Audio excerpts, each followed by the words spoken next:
the speaker flounces out, slamming the door behind them. Perhaps you've had that experience. Although not as dramatic, today's gospel also starts with a departure. In fact, it's so low-key you may not have noticed it, but then neither did the other disciples. The only one who seems to be aware of this withdrawal is Jesus, for it is Judas who is leaving the upper room. Judas immediately went out, and it was night. That fateful departure will lead to Jesus' arrest in Gethsemane, his show trial, and finally his crucifixion. Curiously, although all the Gospels know of Judas's betrayal, John is the only one to mention this momentous exodus. It makes you wonder if it had a particular significance for him. We can't be sure for whom this Gospel was written. There are other writings that bear the name of John. There's 3 letters, and there's the book of Revelation. It seems unlikely that they all came from the same author, but as they share many similarities, it has been conjectured that they do all come from the same church. There's an ancient tradition that the Apostle John ended up in Ephesus, an important city in what we now call Turkey. So maybe John's preaching and teaching in Ephesus were the inspiration for later Christian writers in that city.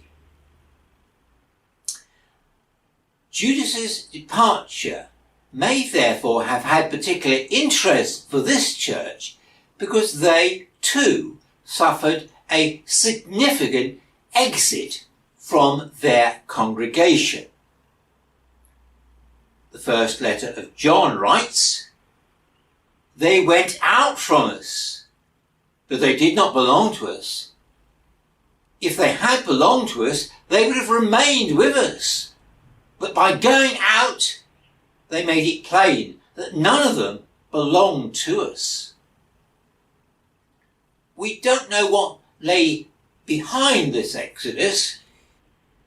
These divisions would explain why John's Gospel is so keen to appeal for unity within the church. We heard today, "Just as I have loved you, you also should love one another." Yet to return to the Gospel's report of Judas's departure, it's worth noting what follows. Immediately after Judas's treacherous exit, Jesus speaks not of failure, but of glory.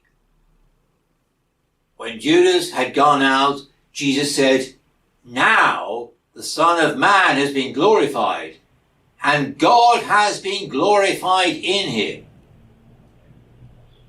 Paradoxically, Judas's departure is actually the first step to glory.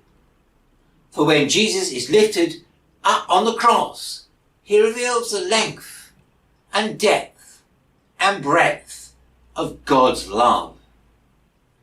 The Lord's resurrection transforms our darkness into his splendid light. Let's try and make sense of that.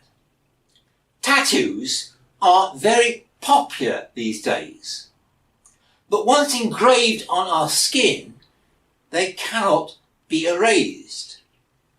The teenager who, in a moment of youthful enthusiasm, permanently marked his arm with his girlfriend's name, Jane, may come to regret that when, 10 years later, he's married to Zoe. Yet not all is lost.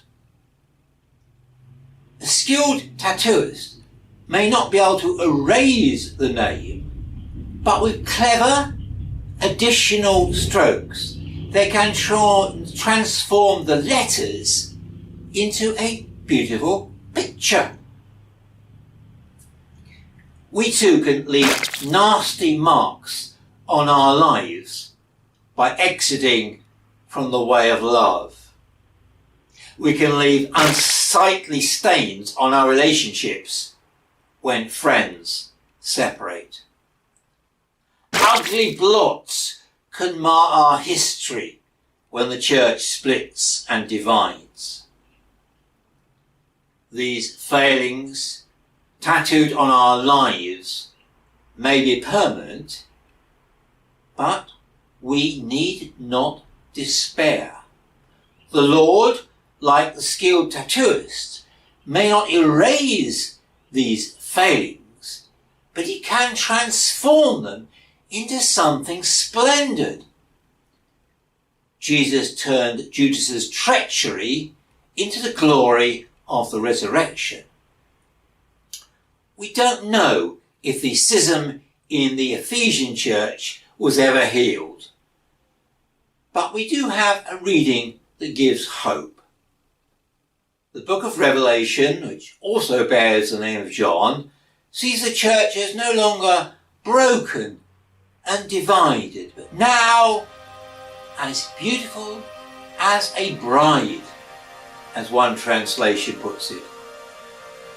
The Lord does not erase our past mistakes, but by his risen power, he can transform them into something glorious.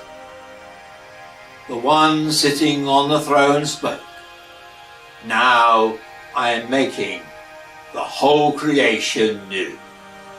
Amen.